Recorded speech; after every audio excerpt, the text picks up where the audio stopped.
Welcome to Resiliency Redefined. I'm your host, Robyne, and I am thrilled to share with you information about resiliency, well-being, performance, education, business, parenting, and everything in between.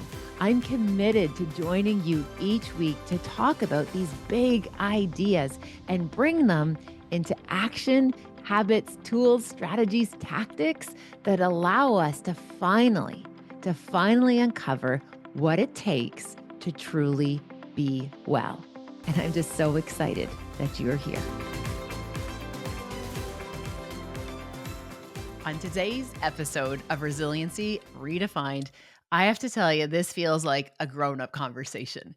I have the opportunity to interview Shed, and now his work is all out there about leadership, about what does it take to be a leader, the definition of leadership. Like, this felt like we were sitting at a table, like talking about big stuff, but he does it in such the most accessible way, helping us see exactly what we could be looking for, what we want to be doing as leaders, as followers. And I can tell you, I have not had a conversation recently about leadership and organizations that I have left feeling encouraged. And I'm telling you right now, this conversation with Shed has left me feeling encouraged about where we can go with leadership and leadership practices. I hope you find this episode as useful as I did as being part of it. Without further ado, here's my episode on leadership with Shed. Hello, everyone. Welcome to this episode of Resiliency Redefined. Today, we are going to talk out loud. We are going to speak up with the one and only Shed, who's going to set us up for this. So, Shed, welcome to the podcast. I'm glad you're here.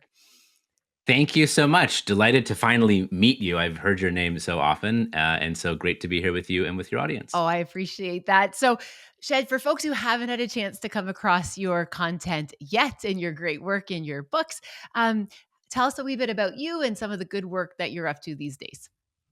So I am fascinated with leadership. Yes. We use this word leadership, but like, what the heck does it mean? Does it mean the person who's in charge? Does it mean the person who has the biggest, most senior title? Is it the person with the most money, with the most influence? Yada yada yada. And to me, leadership is all about behavior.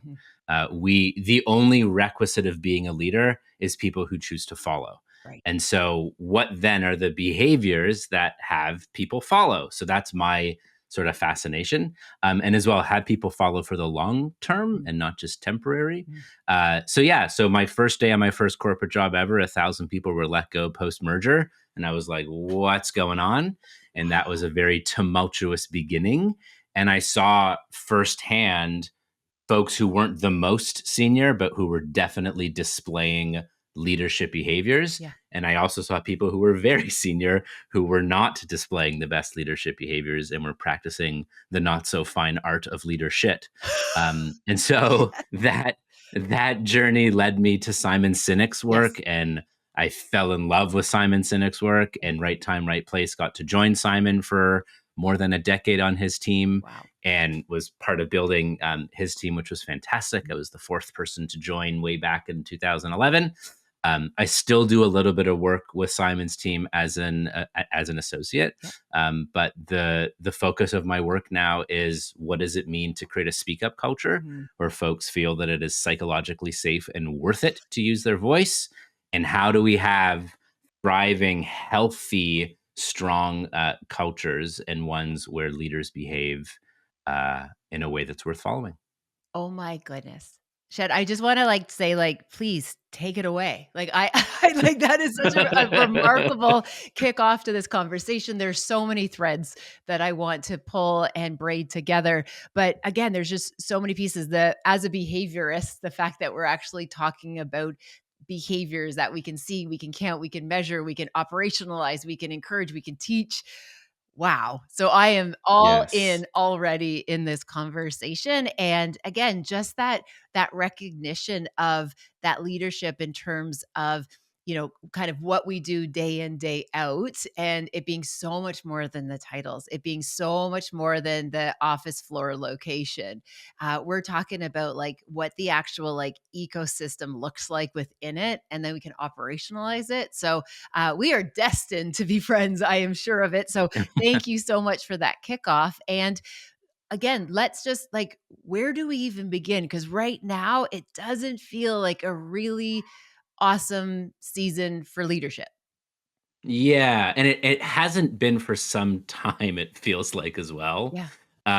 And I think part of that is what it means to be a human being in the modern world living outside of the habitat that we were designed for. Like Yes.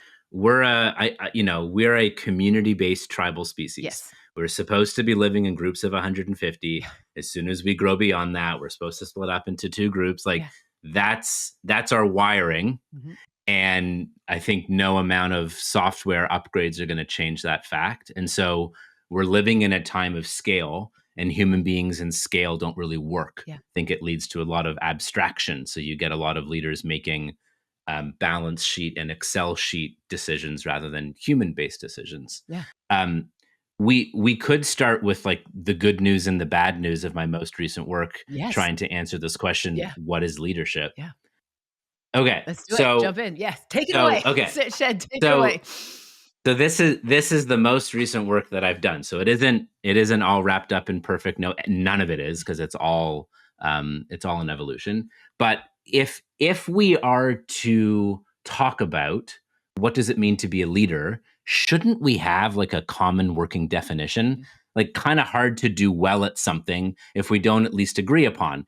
And in certain contexts, it could look different. I'm all for organizations Mhm. defining what it means to be a leader, both definition and Yeah. behaviors. But I did some work alongside with a peer and a dear friend, Rich Deviney, who's a retired Navy SEAL commander. He's written a couple of great books, The Attributes, Yeah. Masters of Uncertainty. Brilliant, brilliant work. Yes. And so I went to Rich and I said, okay, Rich, I have a definition of leadership, which he's like, sounds good. And the definition is the attempt to leave the people and the world around us better than when we found them. Mhm. And there's two words to highlight, and I think you picked Yep. up on them. One is Mhm. attempt, and the other is better. Better. And there's sort of good news and bad news about this, because who are you or I to say good leader, Yeah. bad leader? I don't think any one of us is able to make that evaluation or judgment, Mhm. but we can say leader that I choose to Yeah. follow, leader that I don't choose to follow, or not a leader to me. Yes. And so attempt means that it's infinite. Yeah. We try, we don't get it right all the time. We fall, we dust off our shoulder, someone picks us up, or we pick Mhm. ourselves back up. We keep trying. Leadership in life is not a game of perfection. We never arrive. We're always arriving. Yes. See Simon Sinek's Infinite Game, Yes. brilliant, or James Carse's Infinite Game, brilliant. The better piece is subjective. Yeah. So we choose to align ourselves with other people, whether they're friends, bosses, colleagues, politicians, someone we choose to follow, because we make up a story, right or wrong, that us following them will lead to a better outcome for us, whether that is prosperity, safety, security, growth, Yeah. like whatever is important to you as an individual. Yes. So those are the two pieces: attempt and better. Now, the thing that I like and don't like is it makes it takes away the evaluation Mhm. of people say so and so good or bad leader, and I'm like, well, would you follow them? No. So then there's your answer. Yeah. So I don't think any of us should be in the position where we holier than thou say thou art good leader, Yeah. thou aren't good leader. So that's one piece. Then the other is, okay, what are the required Mhm. behaviors of leadership? And there's more good news and there's more bad Yeah. news. So the three, and I got Rich's help on this because we went down like a list of about 15 Wow. behaviors, like service orientation, empathy, like accountability, courage, like all the things. And we went through each of them and we got down to three. Wow. So only three that we went, these are absolutely essential. Mhm. And the others, in our view, are contextual or Mhm. nice to have. So the three that we said are requisites. Okay. are decisiveness, compassion, and confidence. Interesting. So, decisiveness, I can define Yeah. them. Decisiveness is the ability to make a call, make a decision in an appropriately timely manner, and sometimes with limited data. Mhm. Decisiveness doesn't mean that you have to do it all on your own. Mhm. Decisiveness still means that you can be collaborative, that you can search for and accept data. But in the end, a leader should make a call. Yes. Sometimes that call is, I'm actually going to step back Yeah. and let somebody else lead because they are more experienced, have better Mhm. recency smarts. They're like, you step up and lead here. That's a radical act of leadership and a decision. Another decision could be, I am choosing not to make a decision Mhm. here right now for this reason, and I'm still going to communicate that I'm not making a decision. Still a decision. Yes. The decision to then reevaluate. Oops, wrong decision, new decision. The reason it's number one is decisions are tangible, and we can choose to follow a leader based upon the consistent decisions that they make, what they say, Yep. what they do, all the things. So that's Got decisiveness. it. The next is compassion, but not empathy. Mhm. Compassion is I can understand or I can do the work to Mhm. understand how you feel. And even though I may not be able to have empathy, I can still do the work to have compassion, Mhm. which is more on the cerebral sympathy side than it is on emotional, I feel what you feel. Yep. Because let's face it, there are certain things that like, I don't know what it means to be a black female Mhm. in corporate America. I don't know what it means to come back from a maternity Yeah. leave, even though I've had a front row seat to two. So there are certain things that I can't truly develop full empathy for. The best that we can all muster, I think, is compassion. Right. And when we extend compassion, people feel seen, they Mhm. feel heard, right? So that's the second. The third is Mhm. confidence. And I love there's a friend of mine, Tim Spiker, has a leadership model where he talks about how all leaders are inwardly sound and others focused, Mhm. which I love. Yeah. So inwardly sound means I know what I got Yeah. here. I know the instrument that I play. I know what tunes and harmonies I should bother playing. And I know what tunes, tones, and harmonies I have no business playing. That's why I have a team. Yes. That's why I have a diverse team that brings their diverse set of skills so that together we are better. It is impossible to follow the insecure leader over a long Mhm. period of time. We need to follow confident leaders, Yes. not arrogant, but confident. Mm. So those are the three behaviors. There are a couple we didn't include that kind of shocked me. One was courage, and the other was accountability. Got it. Um, Courage we didn't include because courage is very subjective. Mhm. What might be a courageous act for you is easy peasy for me, and vice versa. Yes. So courage is highly subjective, and we can't say that all leaders have courage because it may not be that hard. Who knows? And it's so subjective. The other is accountability. I wish, like I wish I could say accountability is a leadership requisite. Unfortunately, we've had too many examples of people who are in positions of leadership who continue to be followed and they display negative accountability. In fact, they only display blame. Yeah. So, like, I was fighting for accountability. I was surprised it didn't make the cut, but it doesn't make the cut based on recent examples. I still value it and I look for it in the leaders that I choose to follow, but it isn't a requisite. So that's the latest work. Wow. Thoughts? Yeah, Shed, I so many, like, so many thoughts, and also, like, Okay. I feel very encouraged because this is a fresh take. Like, leadership, I think, is actually one of the concepts in human history that we have studied so much, even though we don't really I don't think people think about how much we've actually studied it, but, like, no, like, people have been studying this and thinking about leadership, maybe not with the same terminology or the same kind of jargon, but, like, leadership has been at the top of the forefront for so long, and what you're Hmm. doing is you are very much crystallizing a new approach that again is actionable. It's something that, okay, so, we're not going to sit down with the leader and say, here are the 25 skills and traits and habits we want you to try and foster on your very first Yeah. day. And oh, by the way, be empathetic, be all things to all people. Like, I've seen some of these leadership trainings where it's like, this like almost kind of like, given that you worked with the SEAL, it's kind of like hell week. They're going to throw you in, they're going to throw every policy, every manual, all the things, basically tell you to have a heart, but don't, right? Lead with this, but don't. And there's so much mixed information. right? That's the piece where Yep. I'm just like, I'm all about radical clarity on what is it that matters most and how do I make that matter most? Like, what is it that's going to Yes. move it forward? So, what I love is that this is clear, this is actionable. And if I was onboarding a new leader, and I was able to pause and say, okay, just so you know, these are the three things that we're talking about that we want you to be able to do consistently. We want you to be able to get support if you need to build some skill sets and habits and tools around them. But this is what we're going to do. As a new leader, I would be able to say, yes. And on the other side, as a follower, and I think about followership, if a leader could come forward and say, these are the three things that I can offer you as a leader, I will be decisive. I will be compassionate about the impact of my decisions on you, on society as a group. And I'm going to make sure that, like, again, that this is what we do. This is that I do in a consistent way.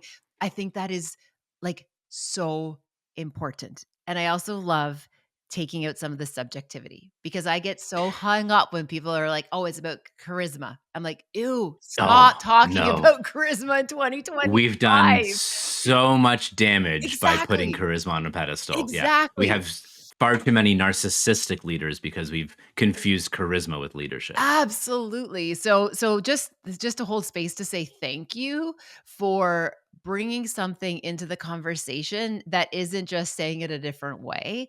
Like you're bringing clarity to an original idea that yes is inspired by lots of other things, but you're making it so it's workable for us. So at the beginning of this when I'm like, "Hey, where do we even start?" You're showing us a path. You're showing us, "Let's talk about these 3 things." Now, the question I have for you, if it's okay, just to kind of riff off what you just shared, Yes. if we have these very, what I would say, rigid definitions of leaders, which again is a moving target, and it's like we've kind of always done it this way, or we've built systems where our leadership is defined by this. What do Mhm. you see or what are the potential, like, trailheads into bringing this new fresh approach into systems that already exist that need to be reimagined, let's say? Okay. So, I mean, I think a couple of things. One, I'm not trying to create dogma or doctrine to say that like all Yeah, organizations must thou shalt, practice yeah. this. No, I'm just attempting to say if we can strip this down to its bare bones, and then by the way, decisiveness, compassion, and confidence looks different in the context that you're in. It might look different in the particular behaviors because when I just say act with compassion, it might feel different. Like we'll have preferences around that as well. Um, in my book, I had a trifecta of chapters, which I still believe in, still 2 years after it came out. So that's good. That's very good. Um, yeah, it's I think it's chapter 3, 4, 5, or 4, 5, 6, or something like that. And it's we need to if we wish to shift organizations to have a healthier experience and relationship of what it means to be in a role of leadership, we need to do ourselves favors. A, we ought to define what do we mean by leadership. Yeah. We then ought to select leaders against that definition, and we have to support leaders to lead better. Mhm. It's those three things. Yep. And so I think if you're sitting in a position where you can help influence what's the definition and what are the behaviors of leadership at my place of work, great. And can you define it in behaviors? Can you enroll others to help in that definition of what does it mean and what does it look like? And then I've seen so many organizations, Robin, do that first step Yeah. and then stop. Right. And it stops as soon as they laminate the card that they hand out, That's right. and then they do nothing material or meaningful after that fact. Yeah. So if you do the work to define this is what it means to be a leader here, great, then actually use it. Mhm. And often the way that we promote folks into roles of leadership is we go, who's the most responsible? Who's the highest performer? In some really shallow cultures, it's who looks right Yes. or has the right experience, right? Yeah. Or who do we like? Yeah. Or who knows so and so? And then we go, you're in charge, Mhm. right? And it's the wrong way to go about it. The right way to go about it is what are the behaviors that we say our leaders display? How can we go about finding those folks? Yeah. And you mentioned Hell Week. Yeah. They do Hell Week and they Yeah. throw Yeah. chaos during Hell Week on purpose Yeah, because you want to know when you see someone's true character and true colors. It's when you expose them to stress, uncertainty, and challenge. exactly. That's what they're doing at Hell Week. Yeah. They're exposing you to stress, uncertainty, and challenge because they're going to see who you are at your most elemental. Yes. And so I think we need to select folks with that as well. So how do we design interview Mhm. experiences that allow us to test for decisiveness, compassion, confidence, and or the other behaviors that you deem required in your context. Yeah. And you do it by throwing curveballs. Totally. And what I really love about this model that you work with is if you're a leadership group of a small team of like 4 or 5, or if you are running a multi-million, like a massive company, this is generalizable. Like this is something that it is scalable, which is so important, I think, when we talk about really sound practices, because I don't want something that's going to work only in this environment or something that's going to, okay, this will fit and make sense over here. Like if you are a team of 3 and the leader, like these are practices and principles and the behaviors that are, again, executable. Like we can do this, we can use this as that, almost like that compass with how am I making decisions, how am I being able to be aware of other people's experience, creating safety, and again, that notion that folks are able to speak up. We have those psychological safety principles, but also the confidence to, like, again, be able to be, I love that idea, internally attuned, right? Grounded, Yeah. steady. What I would also say in my research, we talk about, this idea about regulation, right? I love Mm. when I look at the leaders, it's about the ones who, again, during the stress, challenge, and uncertainty are the ones that for, however they have figured it out, have developed the skills of being able to be locked in, that they aren't as susceptible to the external pieces, perhaps as somebody who hasn't defined or really refined those skills yet. Right. So Yeah. I really, really appreciate that. And again, I also appreciate what you're saying that, this isn't just like on paper, right? They went to the right school, they know the right people. It's like, show me the evidence that in Mm. seasons of stress, challenge, and uncertainty, this is someone who has been able to do X, Y, and Z. Yep. I love So that. one of the things, yes. So and I hope that what the work with the definition and behaviors of leadership, again, my hope is it doesn't. I'm not trying to drive uniformity. Yeah. I'm saying this is the definition. Yeah. These are the behaviors. Make it your own, or how does it make sense in your context? Or add behaviors. Mhm. I don't care Yeah. as long as they're worthwhile. Yeah. Um, One of the things that I did. So one of the questions that I'll often get is, okay, so then how do you create interview experiences that tease out who people Literally was truly gonna ask are? you that next. Okay. Oh, and I'd love to hear Yeah. what ideas and what things you've done as well. Yeah. But the first thing you have to do is figure out, okay, well, what matters? Mhm. And then how can we design an experience that mimics that? Yeah. So I like to joke, especially if you're a highly collaborative problem solving team, do the final round interview in an escape room Yeah. because it's really easy to fake a 45-minute interview. You cannot fake a 45-minute escape room. Yeah. One of the things that I did when I was hiring speakers and facilitators on a team is I realized that one of the things that really mattered was agility and flexibility. I mean, you know this, Mhm. the number of times you show up to the client site and you're on time, Yeah. but they're not. Yep. Or, oh, sorry, you had 3 hours, but now you have two because the board and CEO is coming in, and like you can't pull the diva move of like, no, Yeah. I'm on at 9, they can wait. It's like, of Yeah. course. And so I purposefully ran a little bit late. Mhm. I we were good communicators, and and even if it was in Zoom, so I did both in-person interviews as well Yeah. as sort of online interviews, and we would run late, and there would be someone from the team who would be there letting them know, and we would see, were they gracious? Mhm. Were they understanding? Did they treat everyone with respect, regardless of if they were the main interviewer or not? And there was one instance where we ran late, and someone said, "I'm so sorry. I have to go pick up my kid from school." And we're like, "We're sorry. Mhm. Please go Yeah. ahead. This is on us, and we would love to reschedule Mhm. if you're willing and you would accept." Yeah. And they're like, "Totally fine." Yeah. And we hired them and they were great. Yeah. So, but I purposely threw in that curveball of be on time, but we're running late, Mhm. which is the expectation of clients often. Yeah. Okay, so again, I love everything about this because I think what you're showing, and you've just illustrated this in such a beautiful way.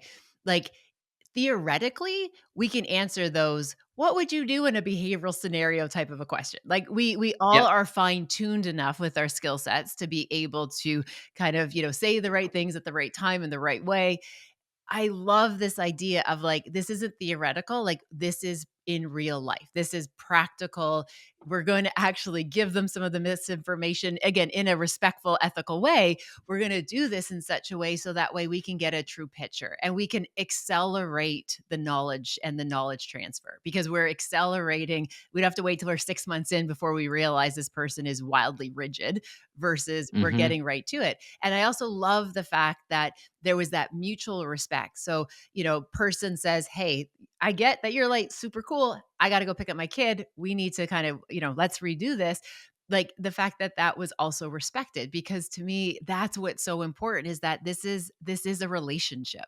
Whether we Yeah. think about leadership and followership as, this really structural piece, the reality is this is all about relationship. And what makes me actually tell you what really hurts my heart is how many people I see who, when we think about the research that talks about that, we spend more time awake as grown-ups with our colleagues, our clients, our leaders. Like, we spend in more of this kind of traditional operational sense, we spend more of our time awake in adulthood with these people than we do with our own family system. And the amount of people who are in situations with toxic leaders, that are in situations with unsafe workplaces where maybe as you said, that laminated cards say, "Hey, we care about psychological safety, but don't you dare step out of line." Or just heads up, your mistake is going to be called out in a public way. I was just talking to a woman yesterday who, she had a leader called her out about something that was not appropriate to be shared in front of other people. And she was she's like, "Robin, I completely froze." And I'm like, "Sister, that's a freezing response. Like, your nervous system was basically like, holy, like deer in the headlights." Right. And it's like there wasn't any way in that moment you could have necessarily handled that. And it's okay that when the meeting was over, you actually pulled them aside and said, "Excuse me, like, I need to call this." But again, the amount of time we spend in situations that, again, it's not about being always optimal, but at least safe and healthy. And Yeah. again, that's the part where I'm hoping with being able to curate skill sets in a different way that we can hopefully create spaces where we don't have to be in such toxic situations as much as people find themselves in today. Yeah, and there should be a single standard, not a double standard where, any one thing that any one leader asks of another has to be lived and displayed. Otherwise, it's hypocritical. Yeah, So totally. it's not easy, and we don't get it perfect. But are we also creating the environment where we'll take accountability for it and ownership of it? Or if we say it but don't do it, do we also have the type of environment where folks will call us on that in a respectful way Yeah. that gives us an opportunity to own up to that impact, even if it was unintended? Yeah, I appreciate that. Quick question, if it's okay. I'm so mindful of your time and I want to be No, respectful it's of that. great. But what would your advice or your take be when, and this is something I hear often in my own work. And again, I'm seeing a parallel between like this would be nice. So for example, when I'm teaching about like well-being and psychological safety and resiliency and health and whatnot, people are like, "Yeah, yeah, I'm all on board, Robin. I'm all on board." But then all of a sudden when things get uncertain, stressful, or challenging, they're like, these nice things out the window. And Yeah. because we just got to get the work done, however it gets done. And it's almost as if, like, when things are good, when we're in peaceful seasons or prosperous seasons, or like things are good, everybody wants to talk about well being, resiliency, and health.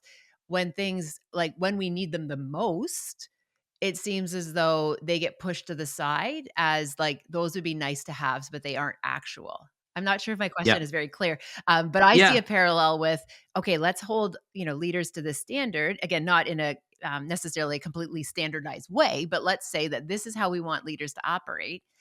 And then they're like, "Yeah, this is well and good." But when things get hard, it's like, boom, we're gonna lead the way a lot of us have been led by, which might not be Yes. in this particular way. Well, so you highlight one of the like, what's one of the things that gets in the way of a speak up culture, or psychological Yeah. safety, or ethical leadership? And in my work and findings and what the research says is that the biggest barrier is pressure. Yeah. Time pressure, financial pressure, social pressure, Mhm. right? And there's the brilliant Good Samaritan study that Yes. proves this as well. If you're not familiar with that one, just look it up. But essentially, time pressure had people who volunteered to talk about what it means to be a Good Samaritan leave a Good Samaritan who was in need. Yes. Like they sometimes stepped over the Mhm. person in need to go deliver their talk, Yes. just because there was a time pressure. And even when there was zero time pressure, we didn't help because of the bystander Yeah. effect or someone else. Anyway, it's vulnerable to help others. I think the biggest thing that we can do, it's two things. It's have the commandments and have the community. Got it. So the commandments say this is who we are, and it's important, if we're to have healthy, thriving, strong cultures, and I think healthy is more important than strong. Yes. Because if you have a strong culture that's unhealthy, watch out. That's a bodybuilder who builds a strong muscle that it detaches from its insertion point. Still strong, pretty unhealthy, right? Useful. And so to have healthy, thriving, strong cultures, first and foremost, I think we ought to define what are the values? What do they look like in our behavior? Do we actually behave them? And do the folks who have the most influence behave them as well? Right. Because the more influence you have, whether it's seniority, authority, title, or you simply behave as a leader does, your whisper is a shout and your tiptoes are stomps. So Mhm. influence matters. Yeah. So that's one, is have we defined it and are we living it? And then do we have community? Right. And so it's the irony that it's the inputs, it's the behavior that get us the sustainable performance, especially when it's the most challenging. And so if you're going through choppy waters or a hard time, and let's face it, like if you're tuning in right now, it's a lot of us. It Yeah. ain't easy out Yeah. there. It is not easy out there Mhm. with rapid disruption of AI, Yeah. political and societal discourse and division. Like it ain't easy. Yeah.